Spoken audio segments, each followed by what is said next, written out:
தீபம் விளக்கேற்றும் எண்ணெய், ஒரு தெய்வீக அனுபவம். பக்தி ஒளி நேயர்கள் அனைவருக்கும் வணக்கம். இந்த நாள் இனிய நாளாக அமைய வாழ்த்துக்கள். ஏழ்பி ஜோதிட ஆசிரியர் டாக்டர் சாந்தி தேவி ராஜேஷ்குமார். இன்னைக்கு நம்ம ஒரு அற்புதமான ஒரு பரிகார ஸ்தலத்தை பத்தி பார்க்க போறோங்க. இந்த ஸ்தலம் எங்க இருக்கு அப்படின்னா, திருவள்ளூர் மாவட்டத்துல மப்பேடு அப்படிங்கிற ஊர்ல இருக்கக்கூடிய சிங்கீஸ்வரர். இந்த சிங்கீஸ்வரனுடைய அந்த நிகழ்வு என்ன அப்படின்னா, சிங்கி அப்படின்னா நந்தின்னு அர்த்தங்க. நந்தீஸ்வரன் சிவனை வழிபட்ட இடம். எப்படி? தன்னுடைய மிருதங்க வாசிக்கிறவர். அவர் மிருதங்க இசை வித்வான் நம்ம நந்தி தேவர். அவருடைய அந்த மிருதங்க இசைக்கு தான் சிவபெருமான் நடனம் ஆடுவார் கைலாயத்துல. இதை என்ன பண்றாங்க, பூலோகத்துல இந்த நிகழ்வு நடக்குது. எங்க நடக்குது? அவர் திருவாலங்காட்டுல சிவபெருமான் ஆனந்த தாண்டவம் ஆடுறாரு. அப்போ நந்தி தேவர் என்ன பண்ணாரு, மிருதங்கம் வாசிச்சு அந்த இசையில லயிச்சு கண்ணை மூடிக்கிறார். அதனால இவர் அந்த சிவபெருமானுடைய ஆனந்த தாண்டவத்தை அவரால் பார்க்க முடியல. உடனே ஆஹா, நம்ம இசையில மயங்கி நம்ம கண்ணை மூடிக்கிட்டோமே, சிவனுடைய ஆனந்த தாண்டவத்தை நம்ம காண கிடைக்கலையே அப்படின்னு சொல்லி வருந்தி சிவபெருமான்கிட்ட கேட்கிறார், உங்களுடைய அந்த ஆனந்த தாண்டவத்தை நான் பார்க்கணும் அப்படின்னு சொல்லி. அப்படியா, சரி வா, மப்பேடுல போய் நீ உட்கார் அப்படின்னு சொல்றார். உடனே சிவபெருமான் என்ன பண்ற, சிருங்கி அப்படின்னு சொல்லக்கூடிய நந்தி தேவர் என்ன பண்றாரு, இந்த மப்பேடு அப்படிங்கிற ஊர்ல சிவபெருமானை பிரதிஷ்டை பண்ணி, இங்க சிங்கி வழிபட்ட ஒரு சிவன் அப்படிங்கிறதுனால அந்த ஈசனுக்கு சிங்கீஸ்வரர் அப்படிங்கிற பேரு. அம்பாளுக்கு புஷ்ப குஜாம்பாள் அப்படிங்கிற பேர், திருநாமம். அந்த பூ மாதிரி மென்மையானவள் அப்படிங்கிறதுக்கான ஒரு விளக்கம் இந்த புஷ்ப குஜாம்பாள். சரி, இங்க ஒரு 2 தீர்த்தம் இருக்குங்க. கமல தீர்த்தம், அதே மாதிரி பத்ம புஷ்கரணி அப்படின்னு சொல்றது. இந்த கமலம் பத்மம் ரெண்டுமே ஒண்ணுதான். மொத்தத்துல தாமரை அப்படிங்கிறது. தாமரை யாருடைய ஆதிக்கம் பெற்றதுன்னா, சூரிய பகவானுடைய ஆதிக்கம் பெற்றது. அப்ப அந்த சூரியனுக்கும் இந்த ஊருக்கும் ரொம்பவே ஒரு ஒற்றுமை அப்படிங்கிறது உண்டு.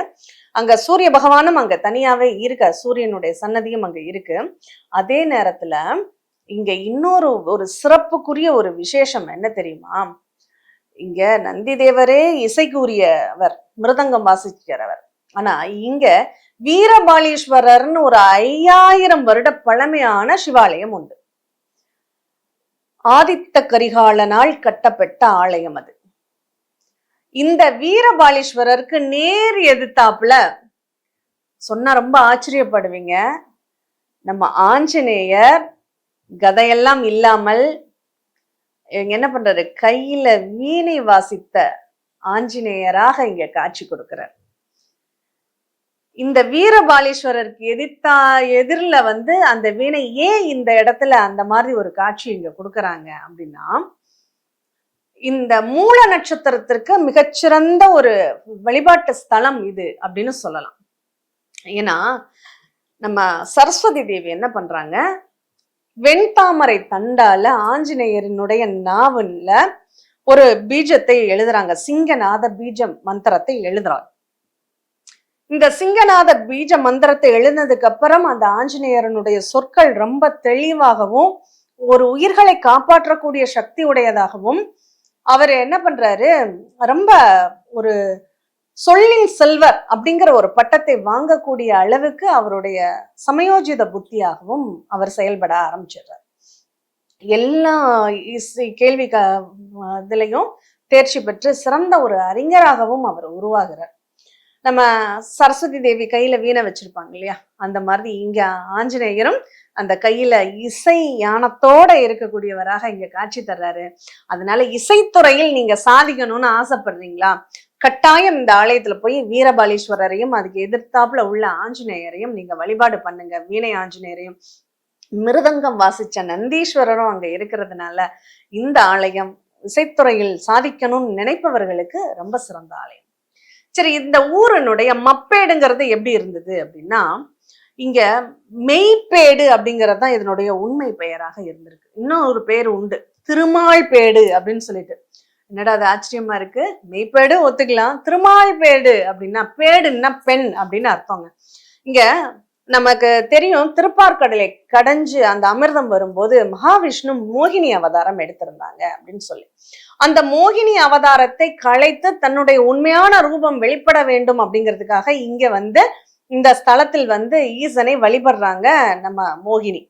அது இப்போதான் அவங்களுக்கு அந்த உண்மை உரு அப்படிங்கறது, மகாவிஷ்ணுனுடைய மறுபடியும் உண்மையான உரு கிடைக்கிறதுனுடைய நோக்கமாக இந்த ஆலயத்துல ஆதிகேசவ பெருமாளாக ஸ்ரீதேவி பூதேவி சமேதராக இங்க பெருமாள் காட்சி தர்றாங்க. அந்த அளவுக்கு யாருக்கு நம்ம நந்தீஸ்வரனுடைய ஆசையும் இங்க நிறைவேற்றிட்டாரு. அங்க ஆஞ்சநேயருக்கான ஒரு அச்சர உபதேசமும் இங்க கிடைச்சு வீணை ஆஞ்சநேயராக இங்க காட்சி தர்றாரு. மோகினி அவதாரத்தை களைத்து அவருக்கு மெய்யுருவை கொடுத்ததுனால மெய்ப்பேடு என்ற இருந்து நாளடைவில் மப்பேடுன்னு மாறி போச்சுங்க. அப்ப இவ்வளோ ஒரு சிறப்புகள் வாய்ந்த இந்த ஆலயம் எதற்கெல்லாம் நமக்கு பயன்படுது பாருங்க. இசைத்துறையில் நம்ம சாதிக்கணும், ஒரு விஷயத்த நம்ம வந்து மிஸ் பண்ணிட்டோம் அப்படின்னா அதை திரும்ப பெறுவதற்கு ஒரு நம்மளுடைய கவனக்குறைவால அதை கவனிக்க தவறிட்டோம்னா அதை திரும்ப பெறுவதற்கும் இந்த ஈசன் அருள்பாலிக்கிறார் அப்படிங்கிறத நம்ம புரிஞ்சுக்கணும். அடுத்து ஒரு முக்கியமான பாயிண்ட்டுக்கு இப்பதான் வர்றோம்.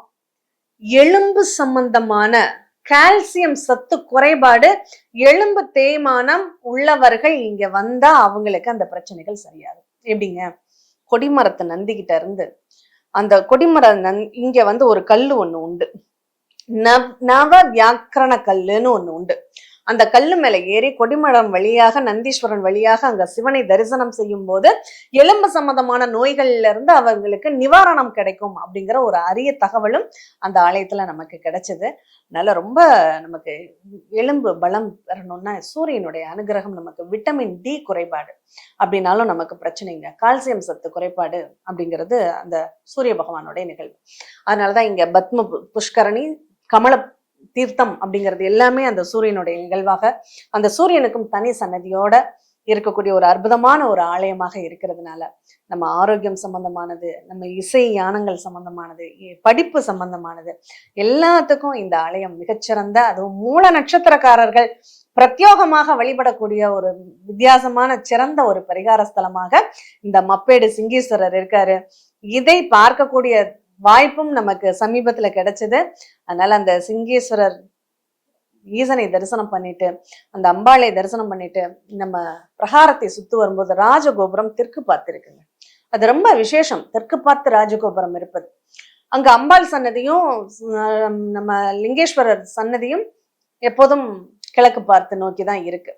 5 ஏக்கர் பரப்பளவுல பறந்து விரிந்திருக்கக்கூடிய ஒரு பழமையான 2ஆம் ஆதித்ய கரிகாலனால கட்டப்பட்ட ஒரு கோவிலும், அதுக்கப்புறம் வழி வழியா வந்த அரசர்கள்லாம் அதை வந்து 16 மண்டப தூணெல்லாம் எழுப்பி ரொம்ப நல்ல அமைப்புல இன்னமும் திருப்பணிகள் அங்க நடந்துகிட்டு இருக்கு. அவ்வளோ அங்க போனதுமே அவ்வளோ ஒரு ஆத்மார்த்தமான, நம்ம கவலைகளை மறக்கிறதுக்கு என்ன பண்ணுவோம், ஒரு இசைய வந்து நம்ம காதுல போட்டு அது நம்மளுடைய உணர்வுகளுக்கு தகுந்த மாதிரி அந்த இசை நாதங்கள் இருக்கும். நம்ம ஹாப்பி மூட்ல இருந்தோம்னா நல்ல ஸ்ட்ராங்கா வச்சுக்குவோம். அதே வந்து காதல் மூட்ல இருக்கிறவங்க மெலோடிஸ் வச்சுக்குவாங்க. இதே ரொம்ப ஒரு சோகத்துல இருக்கிறவங்க ரொம்ப தத்துவ பாடல்கள்லாம் கேட்க ஆரம்பிப்பாங்க. இந்த மாதிரி நம்மளுடைய உணர்வுகளுக்கு தகுந்த மாதிரி அந்த இசை அப்படிங்கிறது நம்மள வந்து இயக்க ஆரம்பிக்குது இல்லையா? அந்த இசையினால் இயக்கப்பட்ட கட்டுண்ட அந்த இசையால இறைவனை பாடி வழிபடக்கூடிய ஒரு அருமையான ஒரு ஸ்தலமாக இந்த ஸ்தலம் இருக்கு. கட்டாயம் உங்க குழந்தைகளுக்கு பேச்சுல ஏதாவது பிரச்சனைகள் வருது அப்படின்னாலும், அந்த பேச்சு தடைகள் இருக்குன்னாலும் இங்க போய் அந்த வீணாதார ஆஞ்சநேயரை வழிபாடு பண்ணுங்க. ஏன்னா சரஸ்வதி தேவி அவருக்கு அந்த தாமரை வெண்தாமரை தண்டால எழுந்ததுக்கு அப்புறம் தான் அவருடைய அந்த சொல்லின் செல்வர் அப்படிங்கிறதாக மாறினதாக சொல்றாங்க. உங்க குழந்தைகளுக்கும் அந்த மாதிரி பேச்சில் இருக்கக்கூடிய பிரச்சனைகள் தீரணும்னா அங்க உள்ள வீரபாலீஸ்வரரை வணங்குங்க, ஆஞ்சநேயரை வழிபாடு பண்ணுங்க. கட்டாயம் உங்க வாழ்க்கையில இருக்கக்கூடிய எல்லா நிகழ்வுகளுக்கும் இங்க சொல்யூஷன் நிச்சயமாக கிடைக்கும். மீண்டும் இனியதொரு நிகழ்வில் சந்திப்போம். நன்றி, வணக்கம்.